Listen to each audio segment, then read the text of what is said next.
বন্ধুরা, আজকে তোমাদের জন্য একটি ইম্পর্ট্যান্ট ভিডিও নিয়ে এসেছি। তোমরা তো সবাই জানো স্টুডেন্টকে সরকার টাকা দেবে, কিন্তু কবে আর কিভাবে দেবে। নিযুত ময়না আঁচনি, এই আঁচনির মাধ্যমে টাকা দেবে, সম্পূর্ণ ইনফরমেশন দেব এই ভিডিওতে। তার আগে আমার এই চ্যানেলটি সাবস্ক্রাইব করে দিও আর নতুন নতুন আপডেটের জন্য। তাই দেরি না করে শুরু করা যাক এই ভিডিও। নিযুত ময়না আঁচনি, এই আঁচনি অ্যাপ্লাই করা প্রত্যেক ছাত্রীদেরকে দেবে টাকা। কত করে দেবে তাই তো?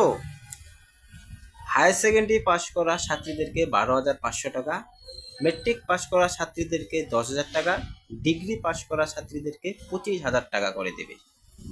16 আগস্ট তারিখ থেকে এই আবেদনের প্রক্রিয়া আরম্ভ হবে। তাই দেরি না করে এই আবেদন প্রক্রিয়ার